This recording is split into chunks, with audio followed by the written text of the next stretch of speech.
So, Laurel, are you curious about adoption? Not really.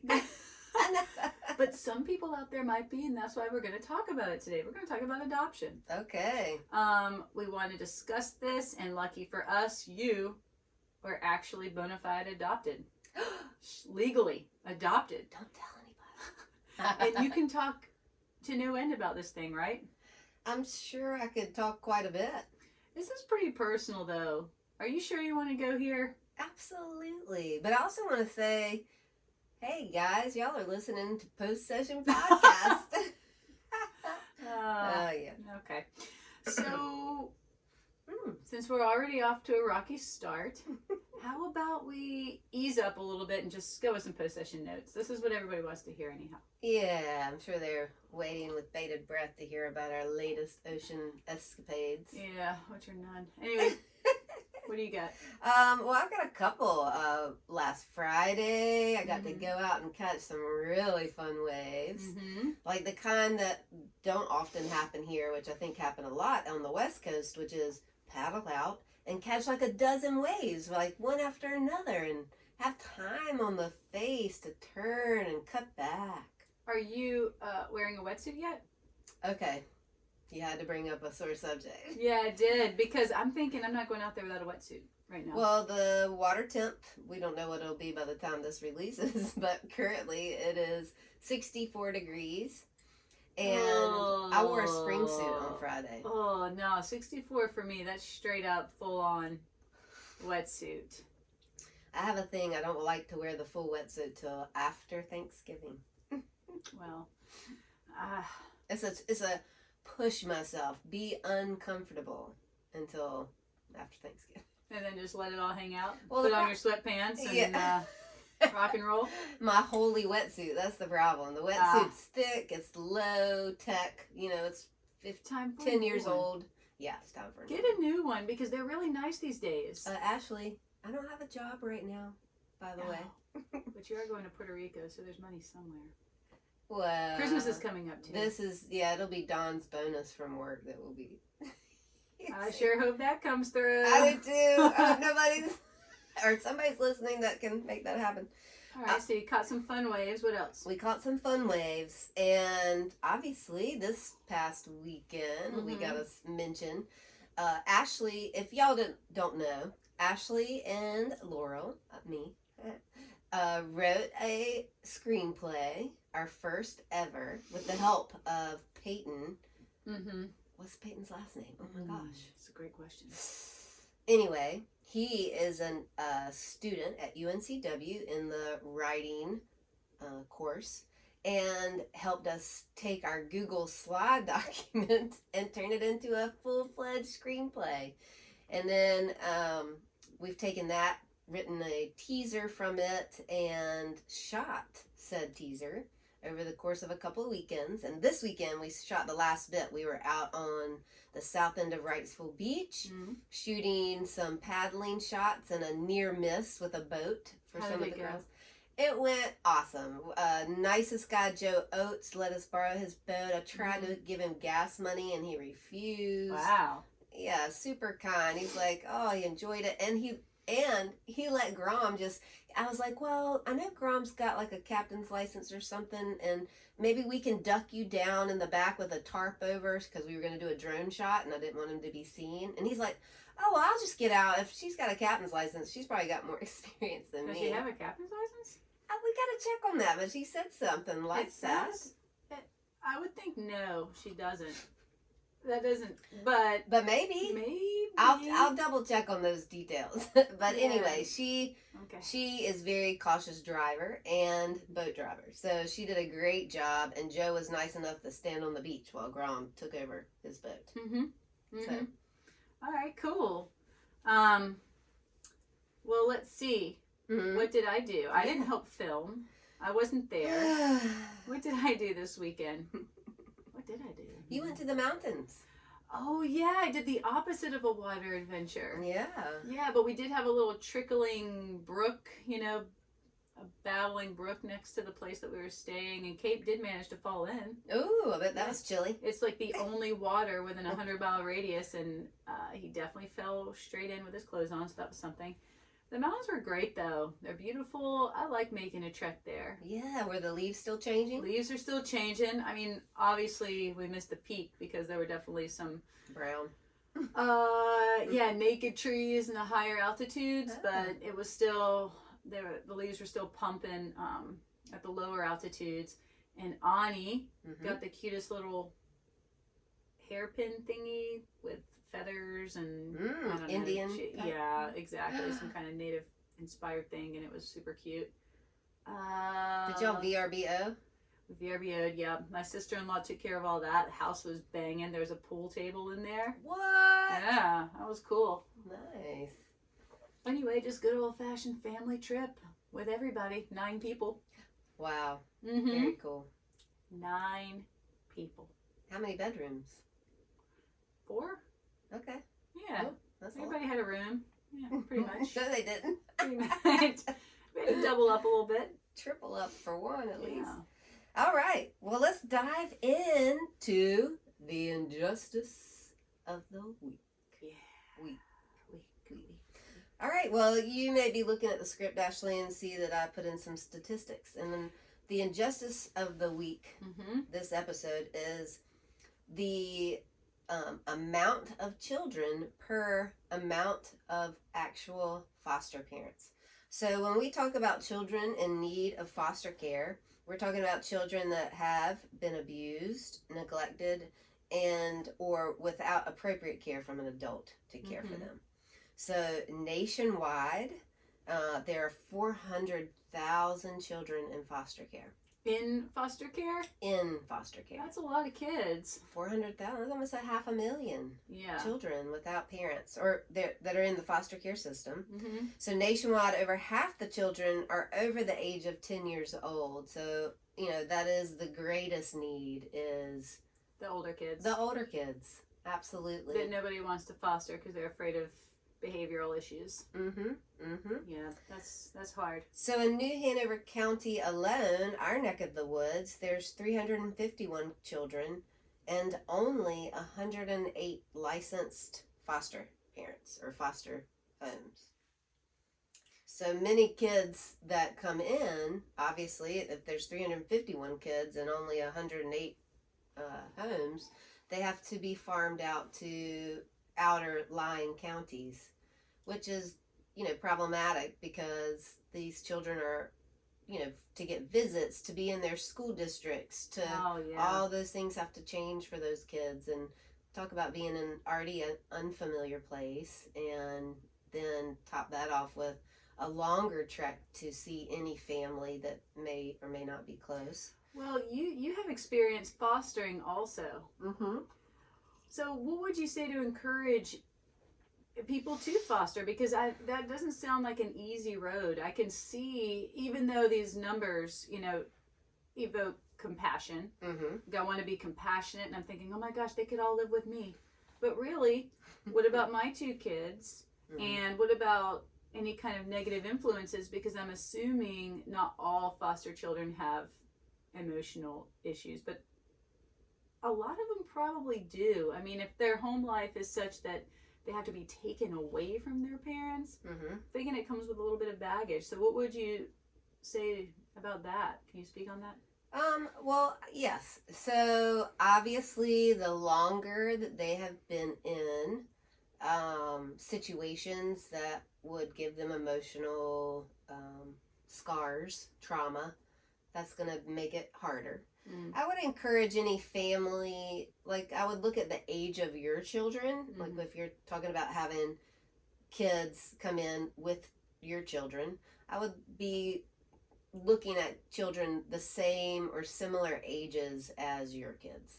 Because number one, it is nice for children to come into a set momentum. So you've got, we're getting ready for school. Well, these kids kind of will look to your kids as, I'm doing this.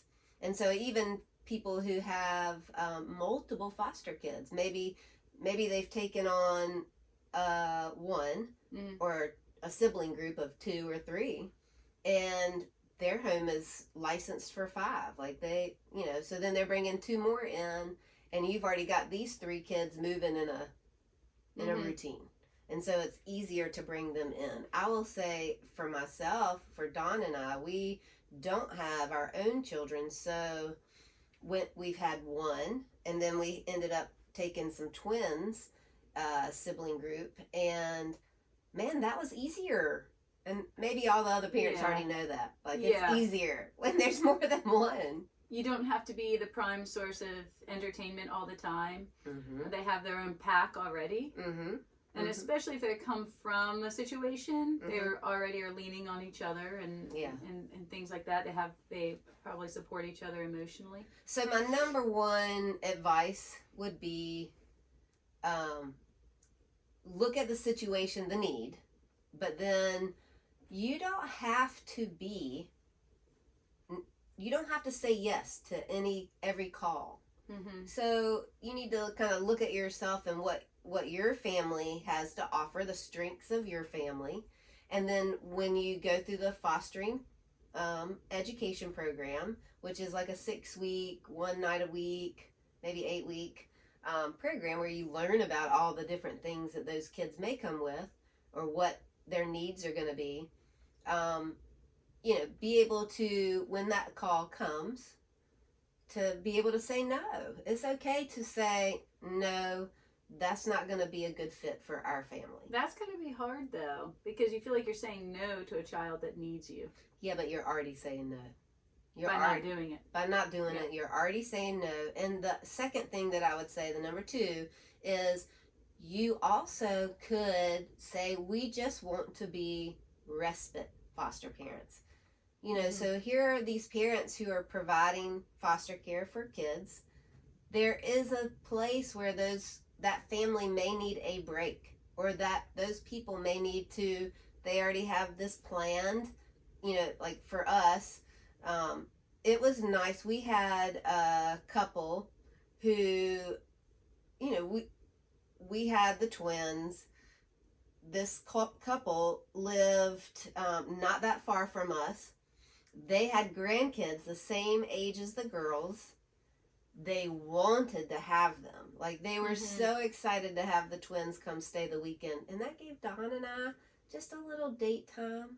Because you can't just hire any babysitter. You can't just you can't just have, we did. We still cheated and had like somebody from the church come by and maybe one of the younger people. But for a weekend, you can't let them stay anywhere for the weekend or just have somebody here overnight stay. They have to be foster approved. Yeah, they have to be vetted. Yes, background checks, all that. Yeah. So that would be just a small way to support the foster care system and support a foster family.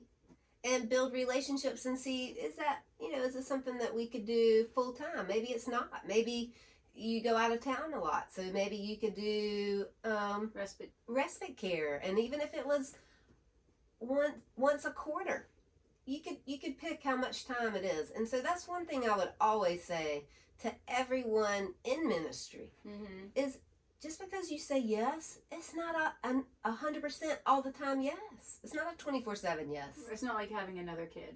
Like, you just birthed another kid that you have to raise to till 18. Yeah. Because this is a service, yes. So we fostered for 6 years. And then straight? 6 consecutive years? 6 consecutive years, but we took break. We might say we had the twins, it was a little over a year.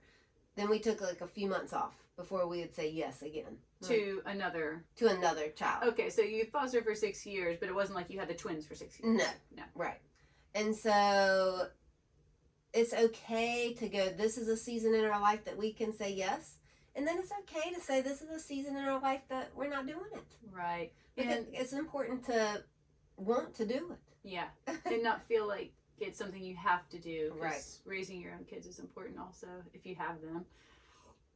What about, I guess you would say you had an overall positive experience fostering. Yes, so we did have an overall positive experience fostering. I will say one of the major stressors of fostering, was the Department of Social Services. And Mhm. so maybe something that I would recommend, and if we were to do it again, this is what we would do, is go through an agency that is a good map that you feel good about. Like we went through the Department of Social Services, and so there was no buffer, mediator, advocate with them. I mean, they give you, you know, you have your fostering social service person who is a really nice person, and then of course the kid who, whatever children that you have, they have a foster person, but I mean a Department of Social Service person. I feel like having an agency separate from them be your in between takes care of some of the issues that I would say we had.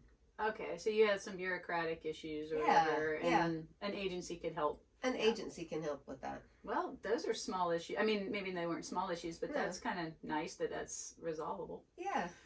Well, everybody, take home message. Think about fostering. Maybe not now, maybe later. Whenever. We'll put some resources too in the page that you suggest about that kind of stuff. I think it's time to dive deeper though. And what I'm thinking, Laurel, is why don't we just start by you telling us your version of your adoption story, and then I'll ask some questions to fill in the blank, because this is the kind of thing I was telling you when we were writing about this, that you might think, why would anyone want to talk about adoption?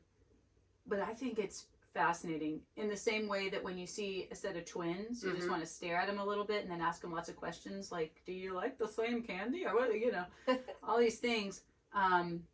Because it's an anomaly, even though adoption isn't, it's not every day that we have the opportunity to just ask about your life as an adopted child. So, tell me your story. Okay. Well, my parents had my older brother. They had tried to get pregnant, couldn't. He was 4 by the time I came along, but during that time, they did offer my parents, they wanted a girl. Your parents wanted a girl to go with their boy, I guess, you know. Yeah. But while they were looking, they were offered twin boys. So thank God my parents could say no. You know, they prayed about it. It was hard. It is hard to say no to. You feel like you're saying no directly to the child's face. We'll have to ask Mom how that went. Yeah. But I did call Mom for this episode.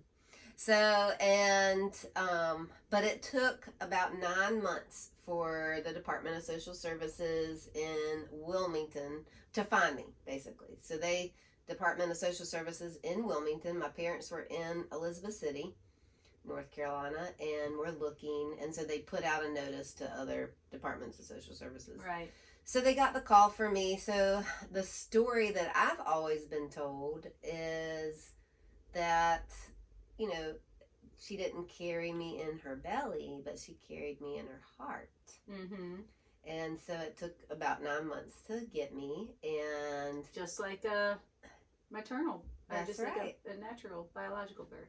And so they came to Wilmington, and they met me, and they weren't able to take me. Well, how old were you? I was 3 months. So I was born May 31st, and then September 3rd, I think they met me. But were you already separated from your birth mother? Okay, so at 3 months you were already in some kind of foster care. So I would have been in a foster parent's place for those first few months. What a crazy age to be fostered.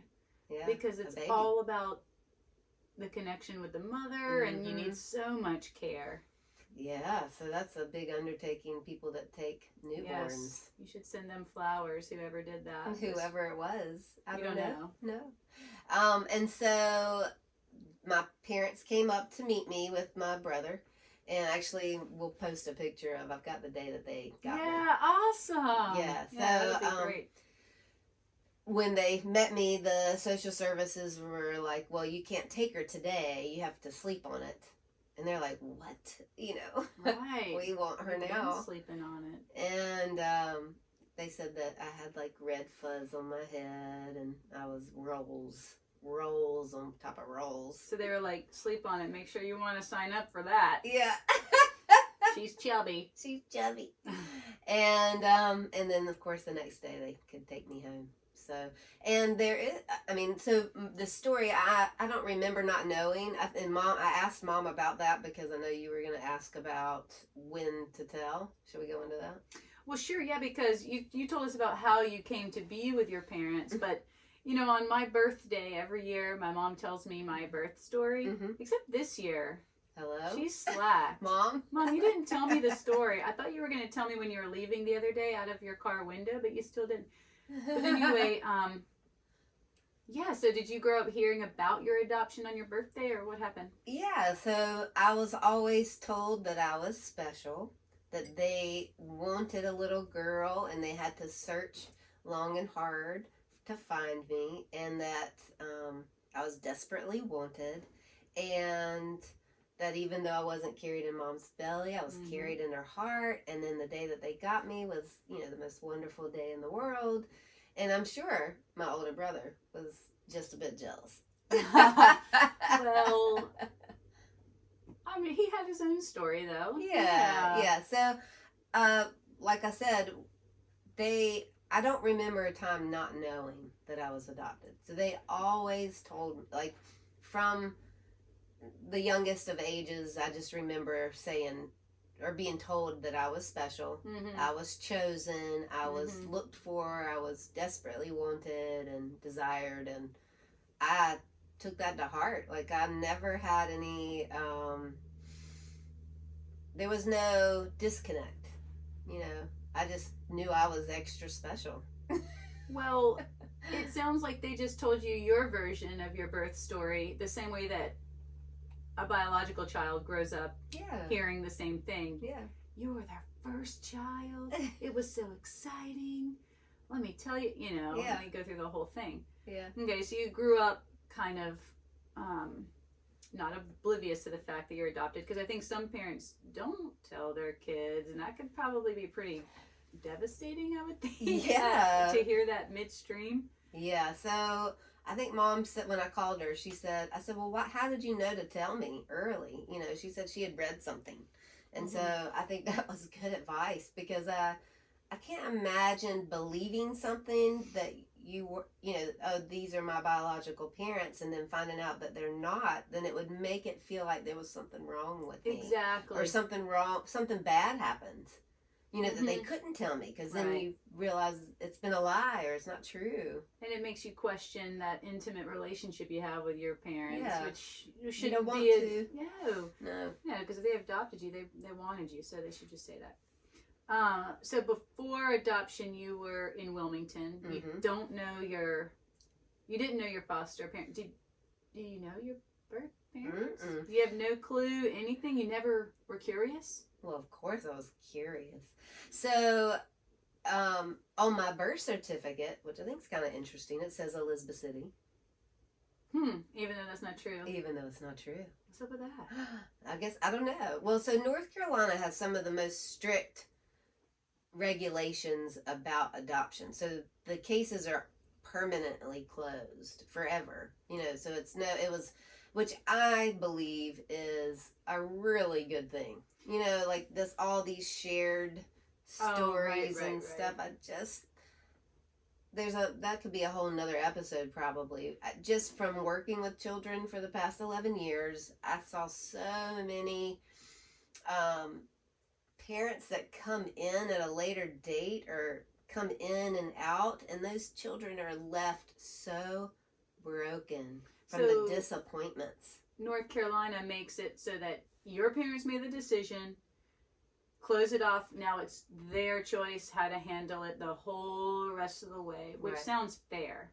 It sounds like, because you're raising this child as your own, and then this parent could come back in. No. Yeah. We've raised these children. I mean, like there was no doubt who my parents were. This was Mom and Dad, Ann and Lenny. And I wouldn't have wanted somebody coming in and shaking everything up. But so, whereas I guess, like, say the state of New York at 18, all documents are released, like they're open. Now you can go pursue or whatever. And I don't have a problem with anybody who would want to go pursue their biological parents, and maybe that is something that you need to do. I was curious. How could you not be? Right. And I probably wasn't that curious, but I had a friend, only child, that lived a block up. And she was always like, oh, well, are you curious? What do you think they're like? So there was some seeds planted that, yeah, I'm a 7, Enneagram 7. I just like to have fun. And, I didn't question a lot of stuff deeply, but then when she said that, I was like, oh, well. And then when I was a teenager, my questions were more on the lines of, did she have big boobs? Is there something out there that looks Is there like something me? coming? Yeah. Ever? So boobs. And, like, did she, I don't know. So I guess there were some things about looks that I was interested in as a teenager. Well, did you ever feel like you looked way different than your family? Did they have a familial look and you were kind of, a thumb sticking out on the side? What's funny is that people would say I look like my dad. But that's funny. Bald, and I don't know how that people could want to see. They want to see resemblance. Yeah, so I guess I heard things like that, but I don't look anything like my parents. Probably Benjamin being different, special in his own way, and having a look that might not resemble your family. Well, he does. He does. Yeah, he looks just like my dad. So I was about to say that could soften the differences. Plus, I was 9 when he was born. Yeah. Wow. But so, you know what? I got a lot of comments on how cute I was. Or, excuse me. I got a lot of comments on how, I don't know. I think maybe people knew, especially the people that we're in a small town. Mm-hmm. And so I think people made a big to-do about me. Oh, like there's that adopted cynic baby. Oh, you were in a cynic. I was a Hughes. Yeah, but it was more, she's beautiful. Oh, you didn't get an ugly one. You got a cute one. You got your money's worth. Did you... Did you, I get it. Everything, you kind of grew up fairly normally, it sounds like. Part of the integrated family. Your parents did a good job with all those things. Did you ever... Fairly normally? Well, there's some obvious issues. Did you, as a teenager, or as a young adult, where we question everything anyway, and we have this internal tension going on, did you ever experience rejection issues then? Because that can break people. You had a mother, so you may not have, but I think everybody has some rejection issues, right? And so I don't know that I had any outlying rejection issues, or like even questioned my worth per se. You knew it was all about her, what she was going through or whatever. Well, I didn't even think about it that much. To be honest, so maybe this is a less interesting podcast than you were hoping for. I know, you didn't internalize any of this. Maybe somebody would say that I did from the outside, but I really didn't ever feel like I never felt rejection. Like, that was not something in my sphere of thought. And when I got older, by the time I came to Wilmington after college, at some point, I guess when I was questioning about the boobs and the hair color or different things like that, was she whatever, my parents allowed me, there was some information that these parents gave about me or about them to social services. Oh, like biological. So I knew that they were genetic stuff. More like interests. Like, okay.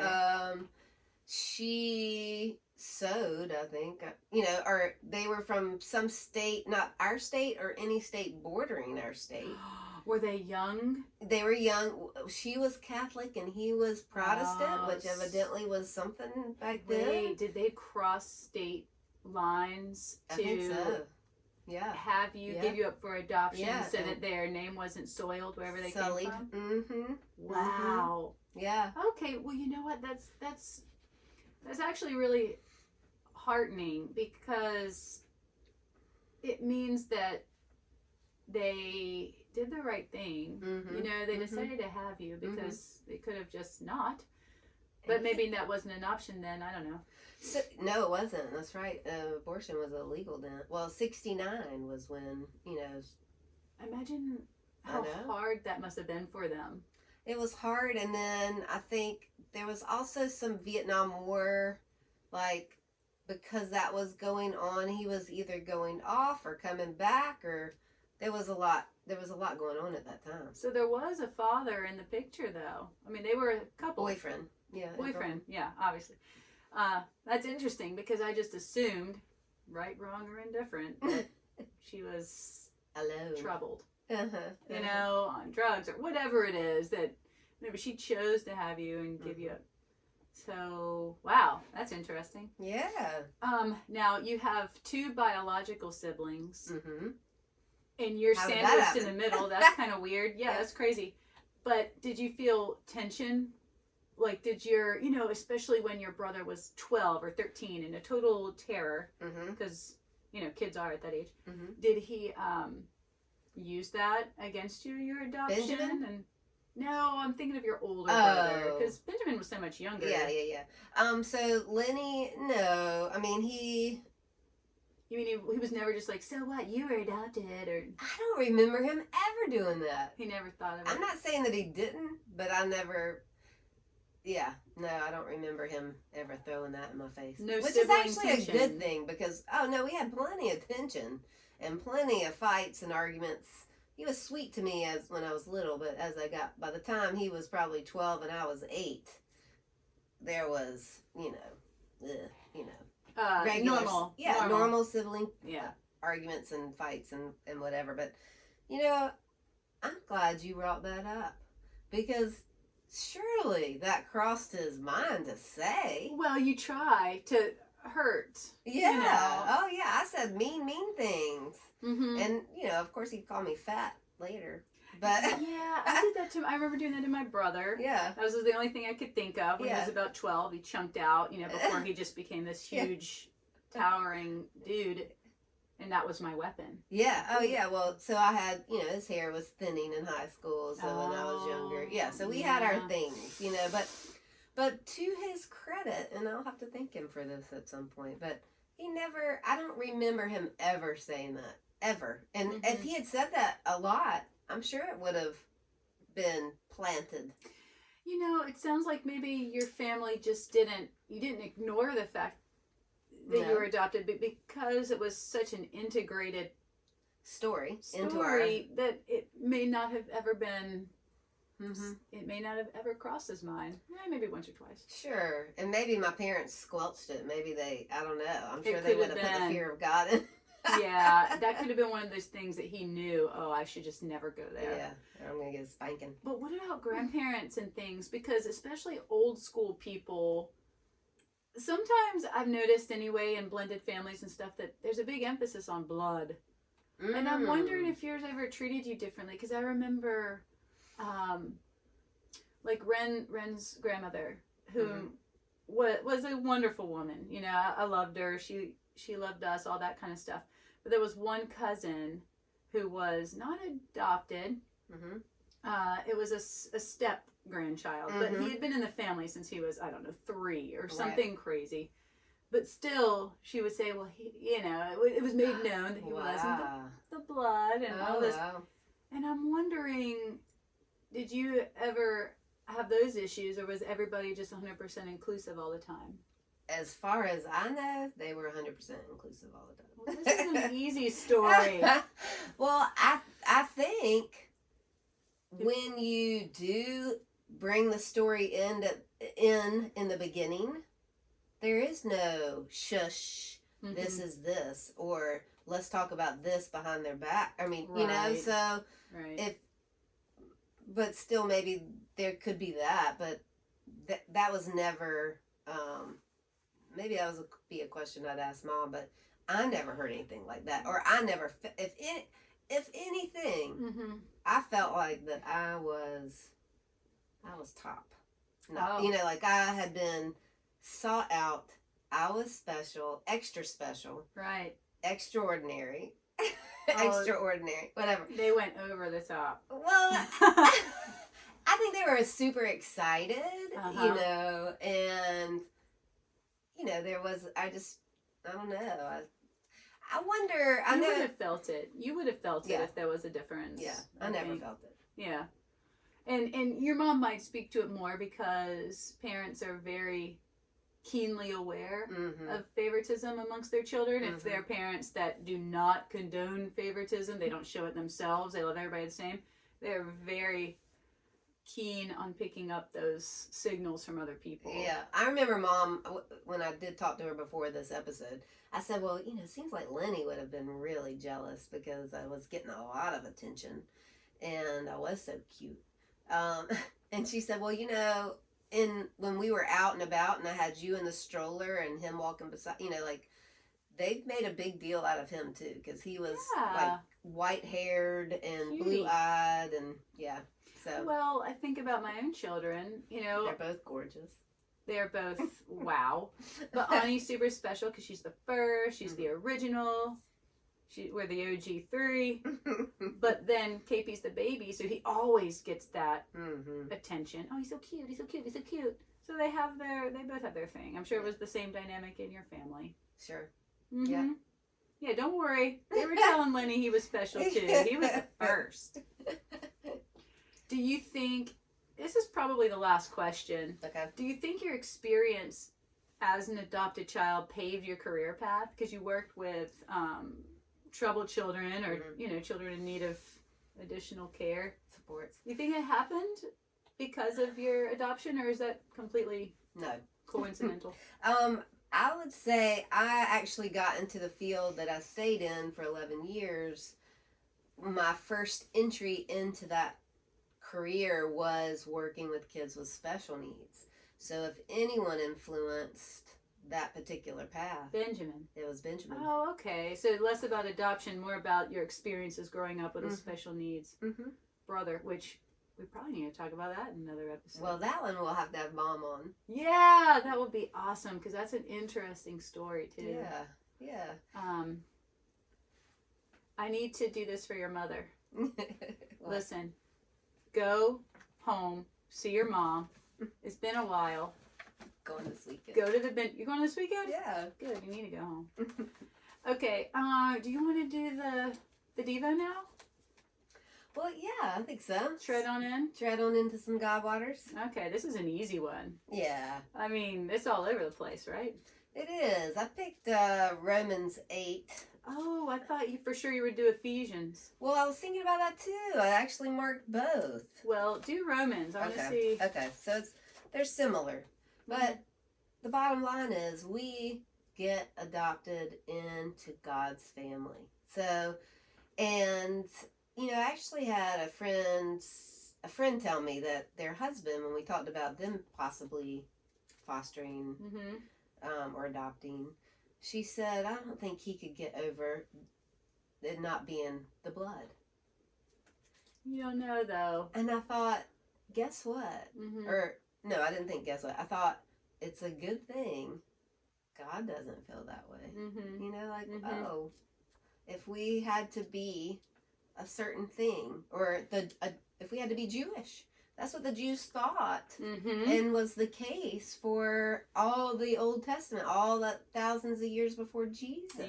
Even after Jesus. Yeah. Aren't there different religions, whether it be Jewish or Jehovah's Witnesses or whatever, that think that someone or some people are excluded? And God desires that we all, He created every one of us with a beautiful design. He designed, like the word for divine, like the designing us is masterpiece. It's almost like poetry or some type of creative, artistic design. So here's the scripture. Yep. Let's get to it. All right. So Paul is speaking to the Romans and talking about, you know, how we are new people and we're no longer bound by, you know, doing what just what we want to do when we want to do it, that oftentimes is, well, and is selfish, and we are enslaved to like desires that I just got to get what I want when I want it. And so, and but if Christ is in you, your body is dead because of sin, yet your spirit is alive because of righteousness. And if the spirit of him who raised Jesus from the dead is living in you, he who raised Christ from the dead will also give life to your mortal bodies through his spirit. Let me go to the message side. So, don't you see that we don't owe this old do-it-yourself life one red cent? There's nothing in it for us, nothing at all. The best thing to do is give it a decent burial and get on with your new life. God's Spirit beckons. There are things to do and places to go. The resurrection life you receive from God is not a timid, grave-tending life. It's adventurously expectant, greeting God with a childlike, "What's next, Papa?" God's Spirit touches our spirits and confirms who we really are. We know who he is, and we know who we are, Father and children. Well, it's interesting because in the verse, there's many verses that speak of adoption. That verse doesn't say the word adoption. Okay, it implies, that we're all God's children, but doesn't say exactly the process of how we're adopted. So why'd you choose that one? Well, I chose this one because it talks about us accepting God proposition of, hey, come to me and you're adopted in. All you have to do is accept Jesus. Accept Jesus as God. And then we become God's children. So it's not like there's some big entrance exam. Or you have to be born into it. Or you have to be born into it, have some blood of Jesus, or that you have to be a good person. You don't. But you will be transformed. You will be transformed, but guess what? That transformation goes on your entire life. Yeah, it's a pain, really. When we offer our life to God and ask him to be Lord of our life, he reveals to us things that he puts his finger on things in the most gentle, helpful. God, there is no condemnation in Christ. So there isn't a, you should be ashamed of yourself. You don't even belong here. You're not part of my family. It's none of that. It is, I love you so much as a precious child in my family. Of course I'm going to help you carry this. Of course I'm going to lead you in a path that is healthy and that is you're going to be blessed. You're going to be not so heavy, light, wide open spaces. Like that's some of the verbiage that God uses to describe what it really looks like to walk in the Spirit as opposed to the flesh. Okay, did you guys hear all that? Ay, sorry. That was some long God waters. Sorry. It's all right. Everybody needed to hear it. But we are going to wrap it up now. Yeah. Because we're running late. All right. Thank you so much for listening, you guys. Thank you for listening. We'll put some resources for adoption and fostering. Yeah, we'll do all that. We will, check out our website so you can add yourself to our newsletter and find out when something fun's happening. Don't be afraid to do that. All right, thank you. We'll see you next time. Bye.